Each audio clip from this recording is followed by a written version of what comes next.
Welcome to Washington Today on C-SPAN Radio for Thursday, April 3rd, 2025. Stock markets fall big one day after President Donald Trump imposes tariffs on almost every other country, with some of the biggest U.S. trading partners getting the largest tariffs. The Dow is down 4%, NASDAQ down 6%. President says the new tariff plan is going very well, and the markets are going to boom, the stock market's going to boom, the country is going to boom. U.S. Ambassador to China nominee David Perdue testifies before the Senate Foreign Relations Committee about trade with China in light of the new tariffs. The leaders of Canada, Great Britain, and the European Commission denounced the U.S. tariffs and say they're preparing retaliatory responses. Canadian Prime Minister Mark Carney already announcing a matching 25% tariff on U.S. auto imports. Also today, U.S. Senate starting work on the budget resolution, the legislative vehicle for enacting the Republican agenda of tax cuts, spending cuts, border security, energy promotion, and increased defense spending. Secretary of State Marco Rubio attends a NATO foreign ministers summit in Brussels, saying the U.S. is still fully engaged with the National Security Alliance. Two resolutions to block some U.S. arms sales to Israel fail in the U.S. Senate. And New York City Mayor Eric Adams says he will run for re-election not as a Democrat, but as an independent. A story from Reuters: U.S. trading partners threatened to ratchet up a trade war with the United States on Thursday as President Donald Trump's sweeping tariffs ignited fears of steep price hikes in the world's largest consumer market. The penalties announced on Wednesday spurred a plunge in world markets and drew condemnation from other leaders, reckoning with the end of a decades-long era of trade liberalization. That was from Reuters. And on Wall Street, the Dow down 1,679 points, the NASDAQ down 1,050 points, and S&P down 274. President Donald Trump likening his tariff announcement to a medical procedure, writing on Truth Social in all caps. The operation is over, the patient lived and is healing. The prognosis is that the patient will be far stronger, bigger, better, and more resilient than ever before. Make America great again. And he referenced that when he was asked about the tariffs in the stock market as he left the White House to fly to Florida. The markets today are way down, the worst day in years because of the tariffs. So how's it going? I think it's going very well. It was an operation, like when a patient gets operated on, and it's a big thing. I said this would exactly be the way it is. We have $6 or $7 trillion coming into our country, and we've never seen anything like it. The markets are going to boom, the stock is going to boom, the country is going to boom, and the rest of the world wants to see, is there any way they can make a deal? They've taken advantage of us for many, many years. For many years, we've been at the wrong side of the ball, and I'll tell you what, I think it's going to be unbelievable. The thing that people have to talk about, we're up almost to $7 trillion of investment coming into our country, and you'll see how it's going to turn out. Our country's going to boom.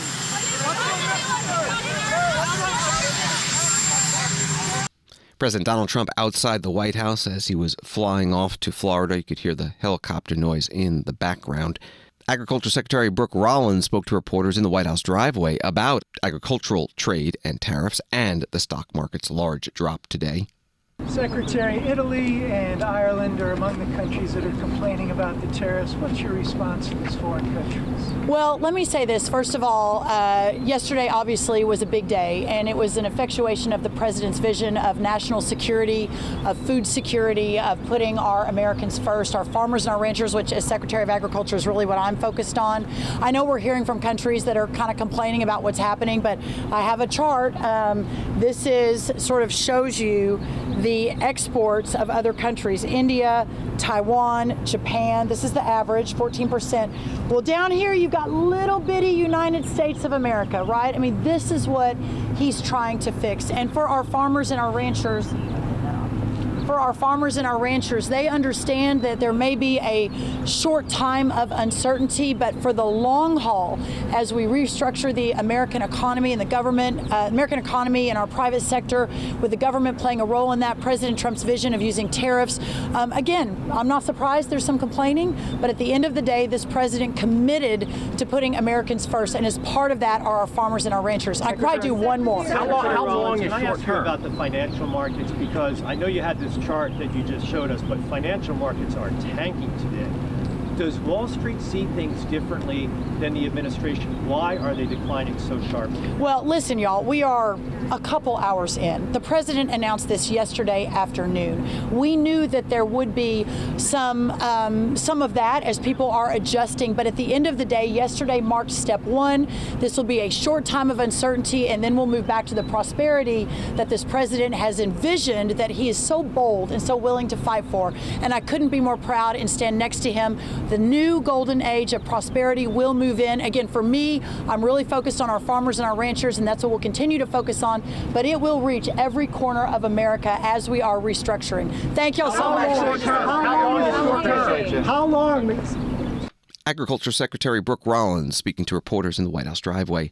Chair of the Federal Trade Commission, Andrew Ferguson, posting on X, President Trump is reorienting our nation's economy to put Americans first. As we adjust to the new economic order, the FTC will be watching closely to make sure American companies are vigorously competing on prices.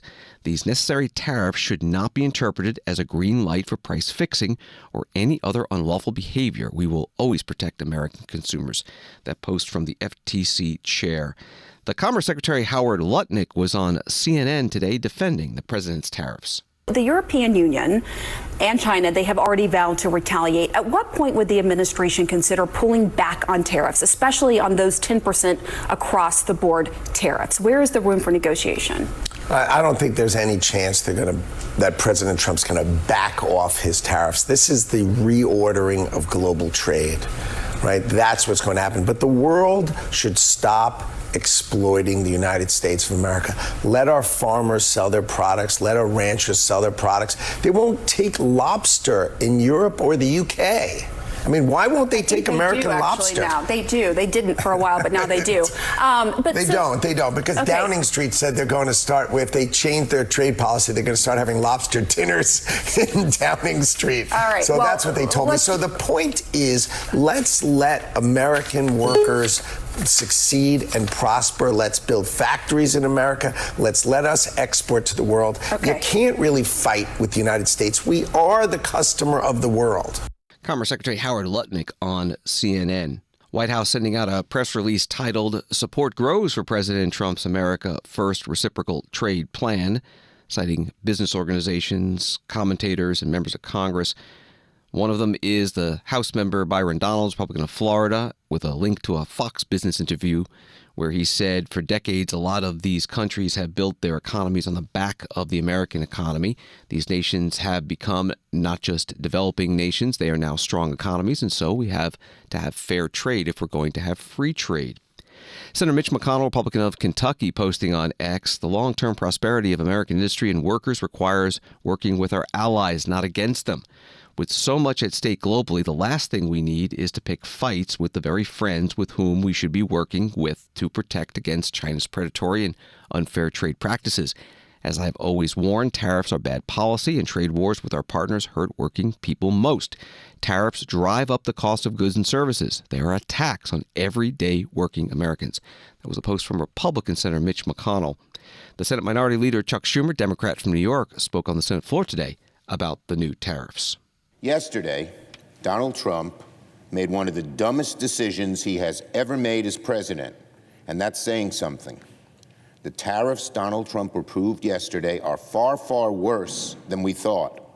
It's the largest tax hike on families since World War II. Yesterday was not Liberation Day, it was Tax Day. Middle class, pay more taxes, Donald Trump is telling you. That's what the day's all about. This morning, naturally, the markets are plunging. The Dow was down 800 points. The S&P is already on track for its worst day in years. Donald Trump has single-handedly created a financial forest fire. Trump called yesterday Liberation Day. Nobody was feeling even close to liberated. Quite the opposite. Senate Minority Leader Chuck Schumer, Democrat from New York, today on the Senate floor. It's a story from The Hill. Senators have introduced bipartisan legislation to grant Congress more power over instituting tariffs on other countries following President Trump's announcement of wide-ranging taxes on nearly all U.S. foreign trading partners. The bill, co-sponsored by Senators Maria Cantwell, Democrat of Washington State, and Chuck Grassley, Republican of Iowa, both members of the Senate Finance Committee, would reaffirm the role of Congress in setting and approving trade policy, according to a release from Cantwell's office. That was the article from The Hill. Story from Reuters. China on Thursday urged the United States to immediately cancel its latest tariffs and vowed countermeasures to safeguard its own interests after President Trump declared sweeping levies on U.S. trading partners around the world. The U.S.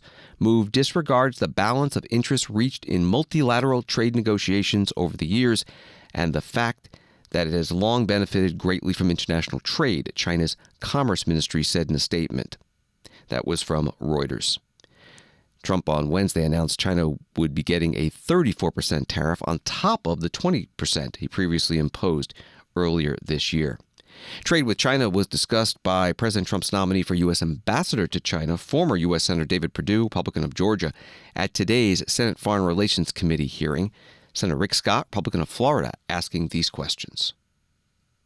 So the Communist Party sends fentanyl into the United States, killed 78,000 people last year. They treat the Uyghurs horribly. They, don't follow any trade rules. They never comply with the WTO. It's a despicable government. They clearly want to destroy our way of life. And for the people that they've killed, they clearly have destroyed their way of life and their families. So would you recommend that any American citizen buy any Chinese products or have any Chinese apps on their phone or do any business with anything that's related to Communist China?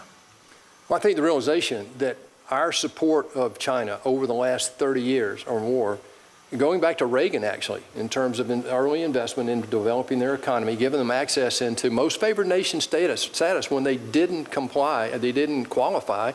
Also, the violations in the World Trade Organization we've turned a blind eye to. Those days are over, I believe, and I think we've got to stand up, not just for our own protection, but for the protection of these systems that have served us well since Bretton Woods in 1944 that established the current world order. Going back to Senator Daines' recent trip over there, the only topic that I could see, the major topic that they talked about was fentanyl. It's trips like that that make a difference, not trying to do trade, but trying to influence changes in their behavior, Senator. You think she's going to change? Senator, the issue is what is beneficial to their strategy? What do they want? And if you read what they've been writing over the last 25 years, I don't think he's going to change. The question is, what is his objective and what is he going to be capable of doing? Look, they have a problem. They can't feed their own population. 30% of the people, 30% of the food that is consumed in China is imported. I just said 73% of the oil is imported. They have a real problem right now with unemployment of people under 25. It's over 16% from what I read. If you look at the economy, focusing on state-owned enterprise is a real problem. The realization of U.S. capital now that has been going to China for the last 40 years and not getting the return that we should have gotten, but gave up technology and a lot of other things that went along with it. So if we stop that realization is going to really change. If we stop buying their products, if we stop allowing them access to our market without complying with SEC rules, which we have a law that our SEC is not enforcing, all right? If the American public would show up and say this is wrong, what would happen to the Chinese economy and what would they have to do then? You bring up a great point. If you believe that this is a new kind of war, it's not Cold War, it's not a kinetic war, it's a different war. And they described it to us in the book called Unrestricted Warfare back in 1999, and they're executing against that. I wrote an article about it a year ago.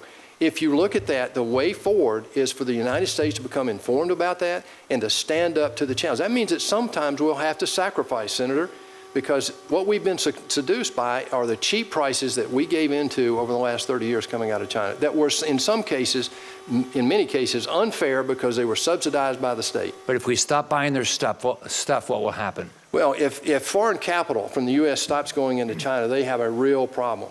If we stop buying their product, what will happen? Well, the American public says enough's enough.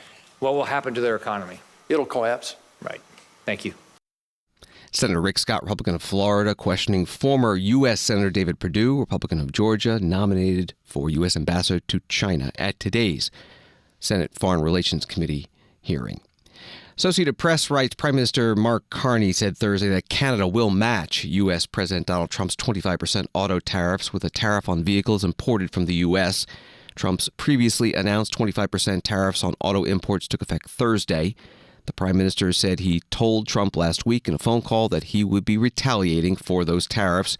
Carney said Canada won't put tariffs on auto parts, as Trump has done, because he said Canadians know the benefits of the integrated auto sector. The parts can go back and forth across the Canada-U.S. border several times before being fully assembled in Ontario or Michigan. That was from AP.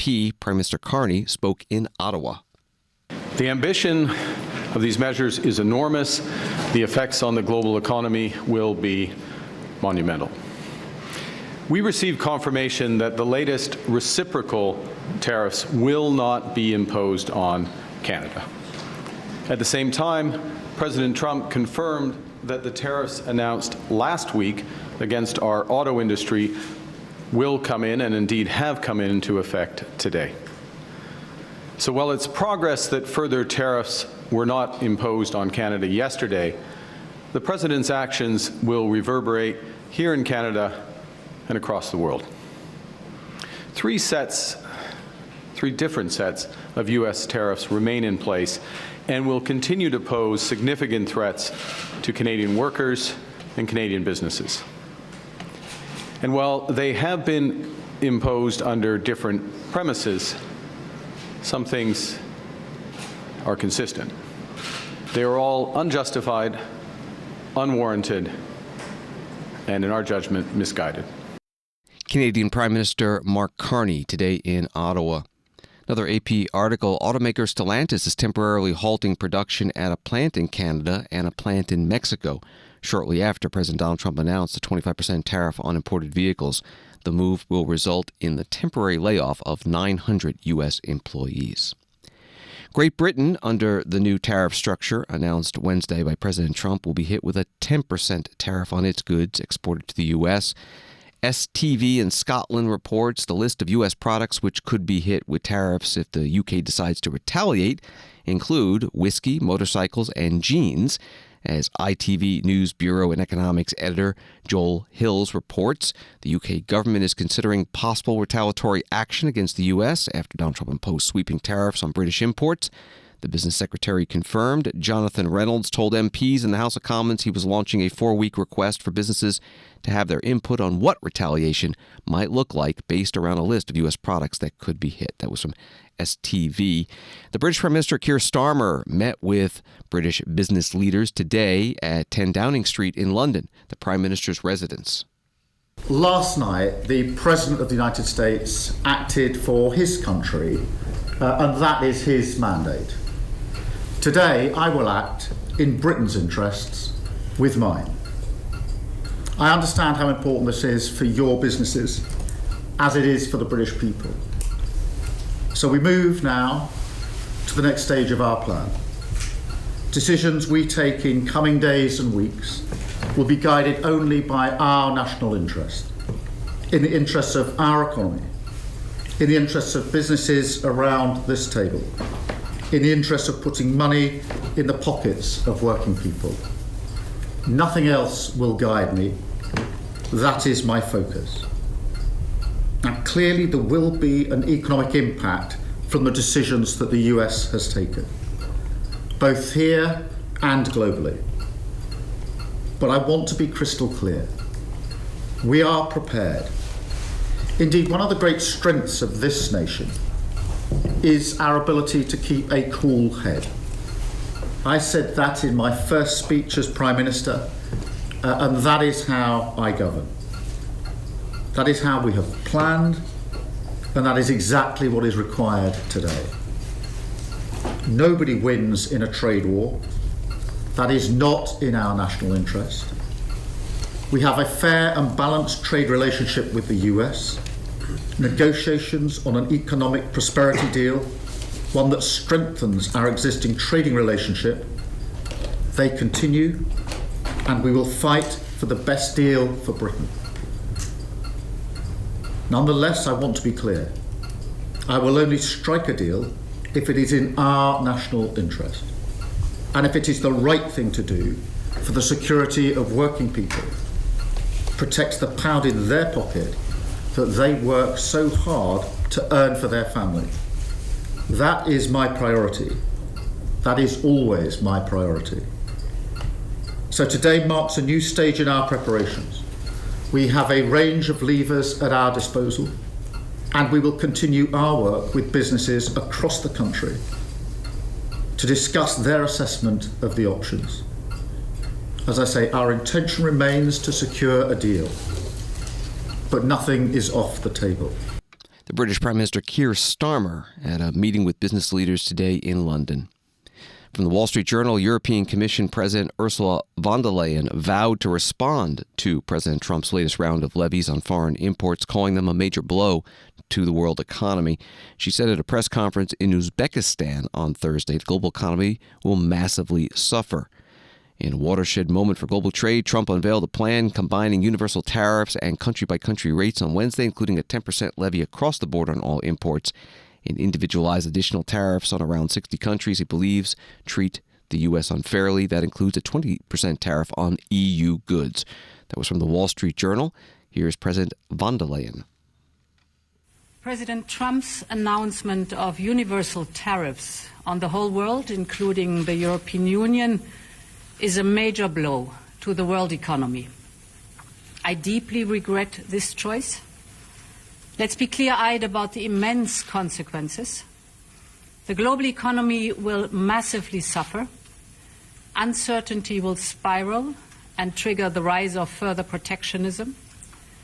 The consequences will be dire for millions of people around the globe, also for the most vulnerable countries, which are now subject to some of the highest US tariffs. The opposite of what we wanted to achieve. The tariffs will also hurt consumers around the world.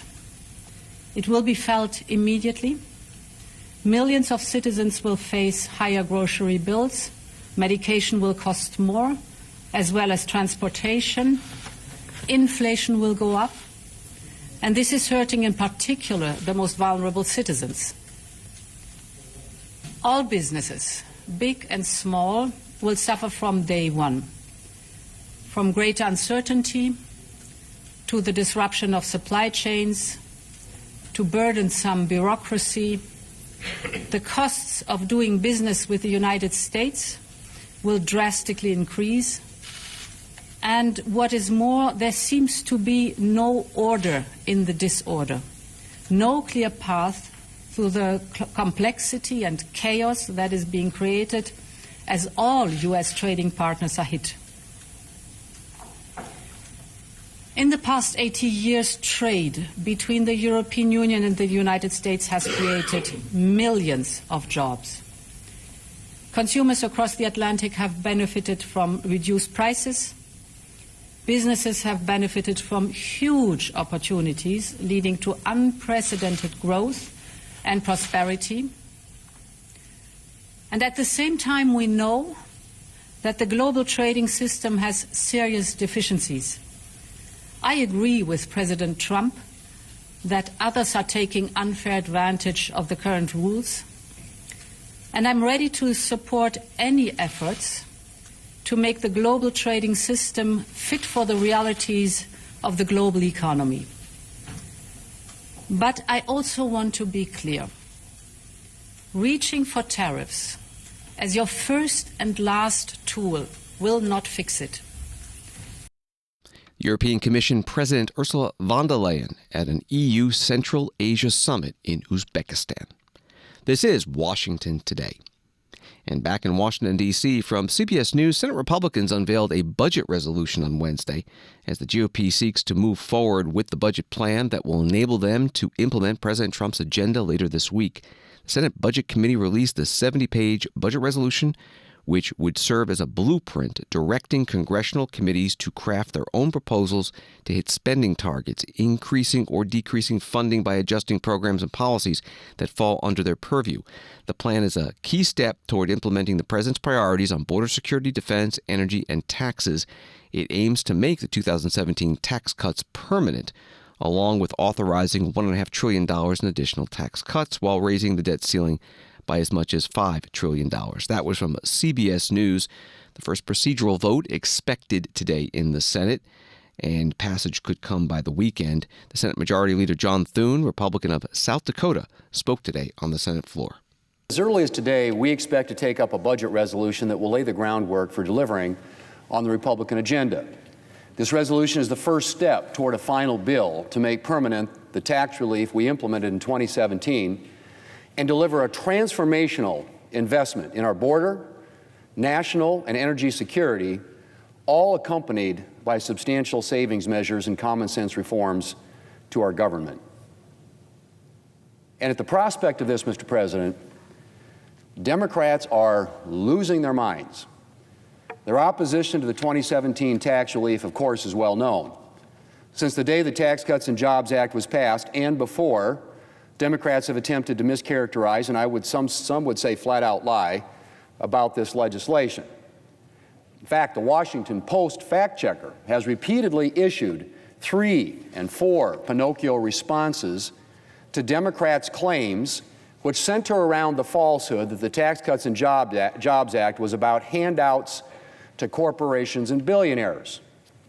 The truth, of course, Mr. President, is not only did the Tax Cuts and Jobs Act cut taxes for every income group, but it was working families, not the wealthy, who receive the greatest proportional benefit. Let me just repeat that.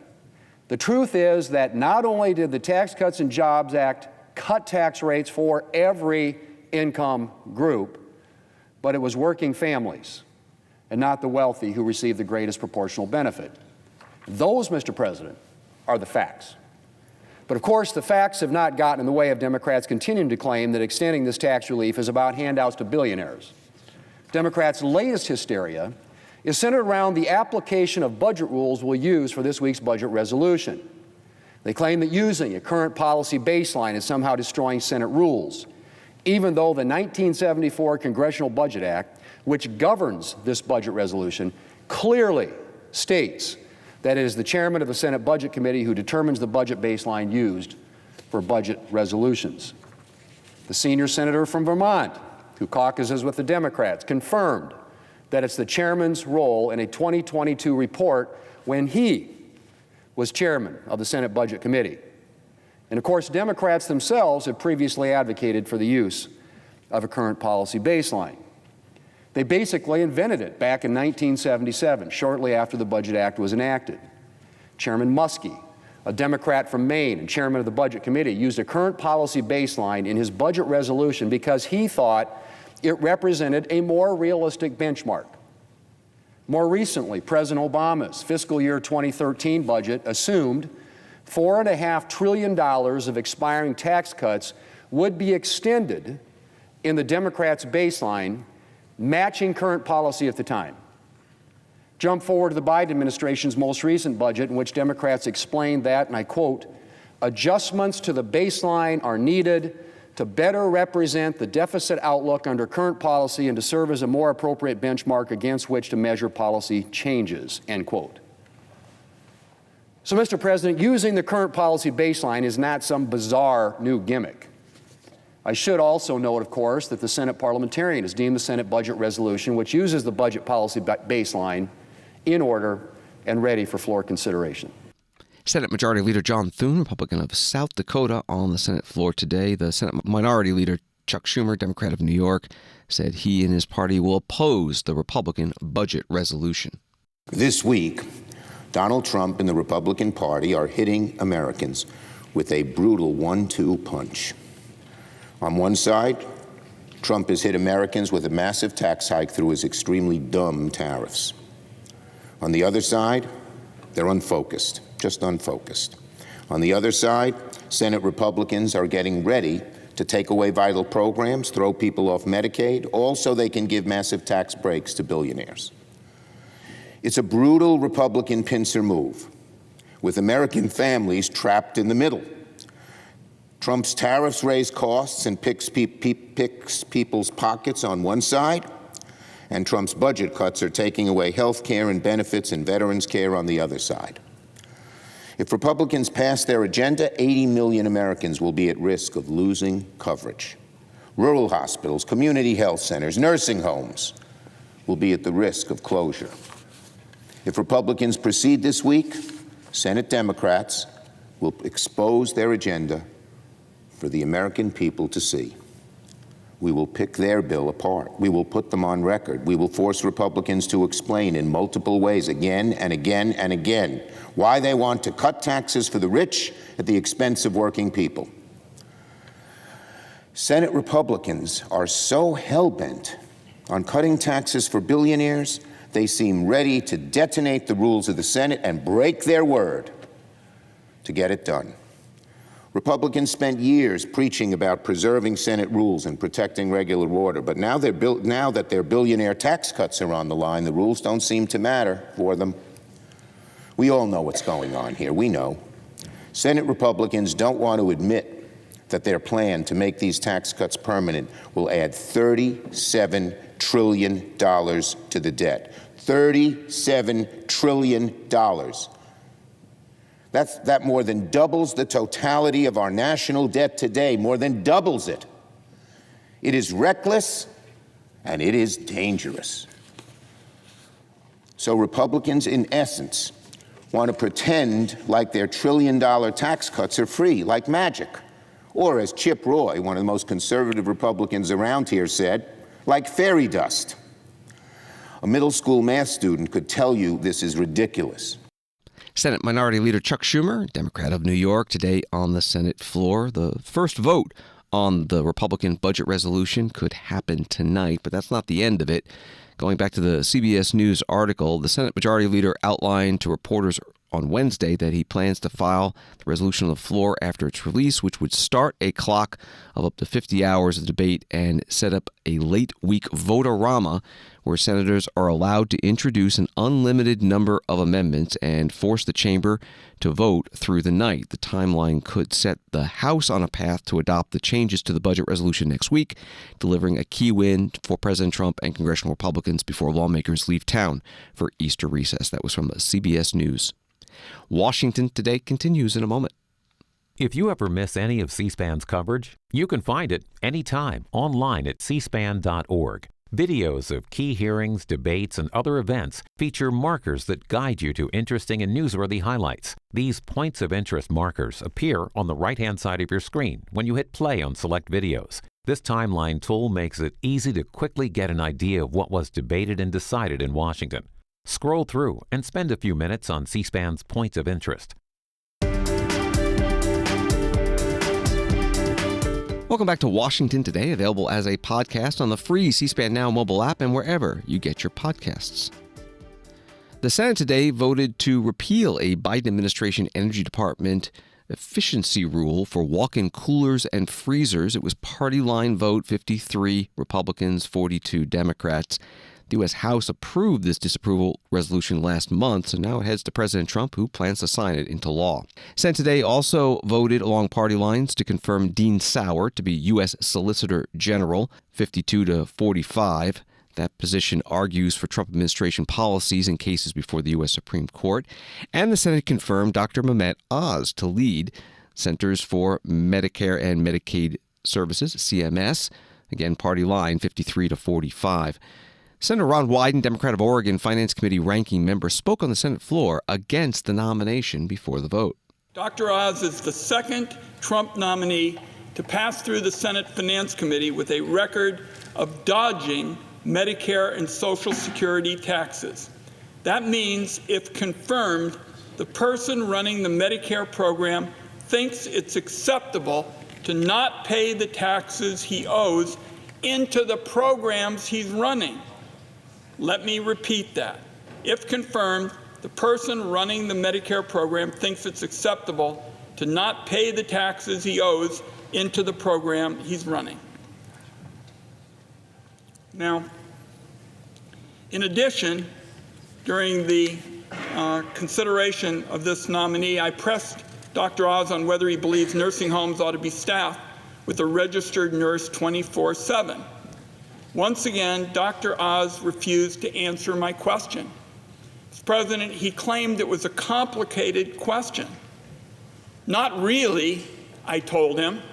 An AI chatbot paid for by private equity isn't going to take your mom to the bathroom or bring your grandpa his meals every day.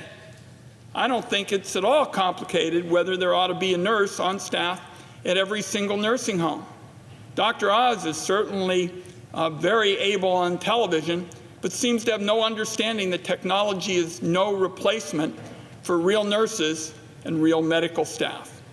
That attitude is going to have a real impact as Donald Trump and Republicans in the Congress pursue nearly $1 trillion in Medicaid cuts to achieve their billionaire tax breaks, which House Republicans have already passed.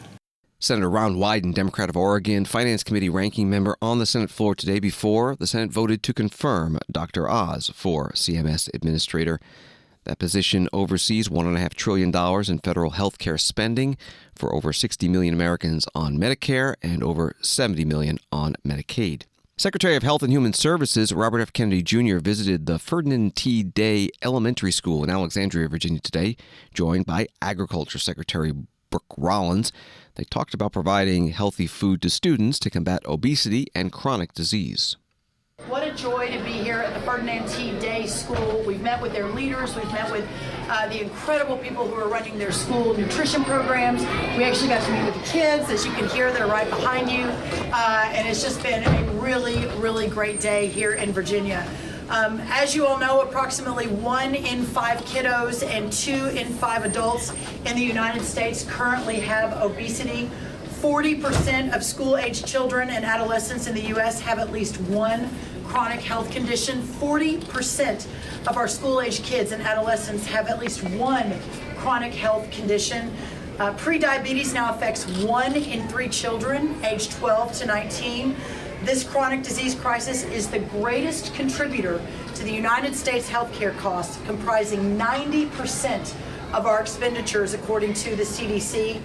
Very little research so far, this is about to change, very little research goes to understanding the root cause of disease, specifically in the relation between food and chronic disease. 80% of medical schools to this day, 80% do not require their students in medical school to take a nutrition class. Of course, I am the Secretary of Agriculture. My focus are our farmers and our ranchers. I believe so sincerely that our farmers are a massive part of the solution of what I just outlined. Our farmers, ranchers, and producers dedicate their lives to growing the safest, most abundant food supply in the world. And now we need to make sure that our kiddos, and especially in programs like this, have the opportunity to have access to that food. The final thing I'll say is, again, kudos to the incredible team at this school. I mean, look at the beautiful setup behind us. There's just so much I think we can do together when we're working across the federal government, with our state governors, with our local officials, and with the leaders in our schools. Thank y'all. Secretary. This is really an historic collaboration. It's the first time that HHS has actively collaborated with USDA to change the quality of nutrition to America's school children. And I want to thank Governor Youngkin, who's not here today, for his leadership in the MAHA agenda. And I was in Louisa County about 2 weeks ago and went to a school, and they've pioneered the bans of cell phones in school, which is also enforced in this school. And violence in that school decreased 100%. And we've seen the same thing across the country when the food has changed.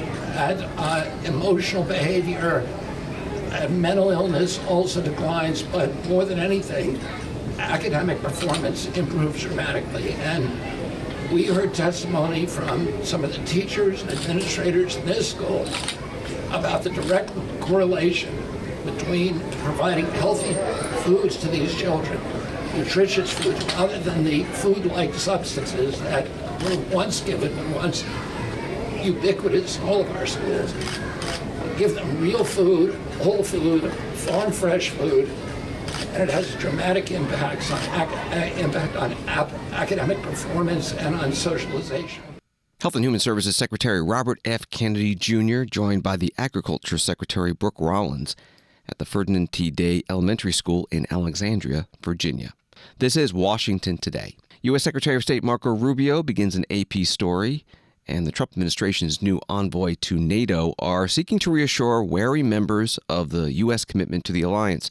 Rubio on Thursday decried hysteria and hyperbole in the media about U.S. President Donald Trump's intentions, despite persistent signals from Washington that NATO, as it has existed for 75 years, may no longer be relevant. Rubio and newly confirmed U.S. Ambassador to NATO Matt Whitaker are in Brussels for a meeting of alliance foreign ministers, at which many are hoping Rubio will shed light on U.S. security plans in Europe. That was from the Associated Press article. Secretary Rubio spoke to reporters during a meeting with NATO Secretary General Mark Rutte. As we speak right now, the United States is as active in NATO as it has ever been. And some of this hysteria and hyperbole that I see in the global media and some domestic media in the United States about NATO is unwarranted. President Trump's made clear he supports NATO. We're going to remain in NATO. He's made clear, but our first ambassador that got out of the United States Senate is our ambassador to NATO, who joins us here today on his first day, on his first hour on the job. So all of that is a testament to it. But we want NATO to be stronger. We want NATO to be more viable. And the only way NATO can get stronger and more viable is if our partners, the nation states that comprise this important alliance, have more capability. This is a collection not just of partners and allies, but of advanced economies, of rich countries who have the capability to do more. We understand that's a trade-off. We have to do it every single year in our country. I assure you that we also have domestic needs, but we've prioritized defense because of the role we've played in the world, and we want our partners to do the same. And I understand there's domestic politics after decades of building up vast social safety nets that maybe don't want to take away from that and invest more in national security. But the events of the last few years, a full-scale ground war in the heart of Europe, is a reminder that hard power is still necessary as a deterrent. And so we do want to leave here with an understanding that we are on a pathway, a realistic pathway, to every single one of the members committing and fulfilling a promise to reach up to 5% of spending. That includes the United States will have to increase its percentage. Because if the threats truly are as dire as I believe they are, and the members of this alliance believe they are, then that threat has to be confronted by a full and real commitment to have the capability to confront these things, to confront them. And that's been the message President Trump had in his first administration, and it's the one he brings into this one. He's not against NATO. He is against a NATO that does not have the capabilities that it needs to fulfill the obligations that the treaty imposes upon each and every member state.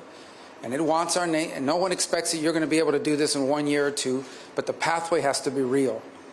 This is the hard truth, but it is a basic one that needs to be said now in order for us to prove, and in order for us to build the kind of NATO that has the capability to defend the territories of our nation states and deter any action that would be aggressive against any one of us. So I hope to have a chance to engage on that here today in our conversations. I'm sure we will. Of course, we're also happy to be joined by our Indo-Pacific partners who have become great partners to the alliance as we also see increased threats to both freedom of navigation and territorial integrity in the Indo-Pacific. So we look forward to engaging them as well in this context. And thank you for the chance to be here in my first visit. I hope it will be very productive. It will. Thank you. Absolutely. Thank you so much. Thank you very much. Secretary of State Marco Rubio at NATO headquarters in Brussels with the NATO Secretary General Mark Rutte. Again, from the Associated Press article, Secretary Rubio and the Danish Foreign Affairs Minister, Lars Løkke Rasmussen, met on the sidelines of the meeting. They didn't respond to shouted questions about Greenland, a semi-autonomous territory in the Kingdom of Denmark, which Trump has his eye on, but they smiled and shook hands in front of U.S. and Danish flags. Story from Reuters, Ukraine appears to have resolved some of its shortages of troops fighting against Russia, including by widening the pool of eligible recruits. The top U.S. general in Europe said on Thursday. U.S. Army General Christopher Cavoli also underscored that any U.S. cutoff in U.S. provision of weapons and intelligence to Ukraine would be extremely harmful in its war effort, despite Kyiv's attempts to diversify its supply of weapons suppliers. That's the story from Reuters. General Cavoli is commander of U.S. European Command. He testified before the Senate Armed Services Committee, and Senator Angus King, independent of Maine, asked him about the state of the war between Russia and Ukraine. It appears that the Russians and President Putin are engaged in what they consider a kind of waiting game, a grinding down in the conflict in Ukraine. Are the Ukrainians destined to lose? No, Senator. Thank you for the question, because I think it's an important one. There's nothing inevitable in war. And the Ukrainians are in very strong defensive positions right now and are improving weekly their ability to generate force and to reinforce those positions. It is hard sitting here right now to envision a major Ukrainian offensive that clears everybody, out of every square inch of Ukraine. But likewise, it's very hard to envision Ukraine collapsing and losing that conflict. I do not think there's an inevitability to a Ukrainian loss. Army General Christopher Cavoli, commander of U.S. European Command, testifying before the Senate Armed Services Committee today. He also told the senators the Russians have lost more than 4,000 tanks, which is the inventory almost of the U.S. tank corps. He said the scale of this conflict is just awe-inspiring. Story from Bloomberg News: Russia is still counting on U.S. President Donald Trump to deliver an acceptable peace deal in Ukraine, though it's prepared to continue the war if talks fail, according to people in Moscow familiar with the matter. The Kremlin is unconcerned by Trump's threat to slap punitive secondary sanctions on Russian oil over the lack of progress toward a ceasefire, the people said, again from Bloomberg News. U.S. Senate today voted down 2 resolutions of disapproval that would have blocked the sale of $8.8 billion in U.S. bombs and other munitions to Israel, including more than 35,000 2,000-pound bombs. The resolutions were sponsored by Senator Bernie Sanders, independent from Vermont, who cited the war against Hamas in Gaza, where more than 50,000 Palestinians have been killed and much of the cities there reduced to rubble. Here is Senator Sanders on the Senate floor. We, as Americans, are deeply complicit in all that is happening in Gaza. This is not some terrible event. This is not an earthquake in Miramar. It's not something that we had nothing to do with. We are deeply complicit in all of this death and suffering. Last year alone, the United States provided $18 billion in military aid to Israel and delivered more than 50,000 tons of military equipment. It is American bombs and American military equipment that is being used to destroy Gaza, kill 50,000 people, injure over 110,000 people. We cannot hide from that reality. Mr. President, if we condone the barbarism that is taking place in Gaza today, we will have no standing in the world to condemn the horrors and war crimes that other countries may commit.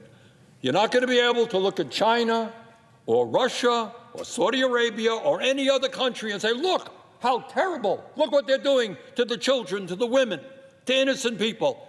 We will have no credibility because they will come back and say, really? You're really concerned about what China, Russia, Saudi Arabia may be doing? Hey, take a look at what you supported in Gaza and the billions of dollars in aid you gave to Netanyahu's government.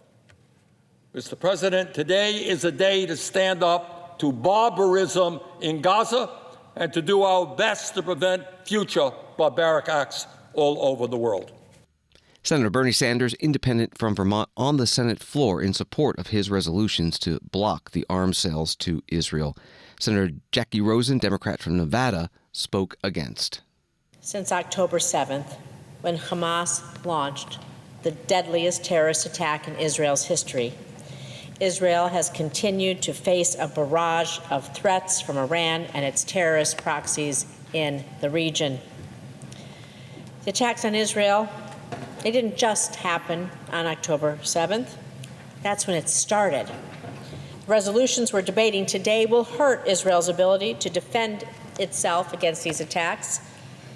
These resolutions would block weapons that are critical to restocking Israel's defenses and deterring Iran, Hamas, Hezbollah, the Houthis, and others.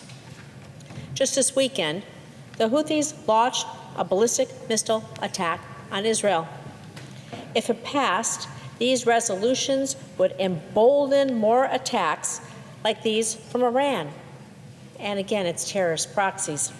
It would send a disastrous statement to the world, emboldening terrorism and potentially prolonging wars in the region.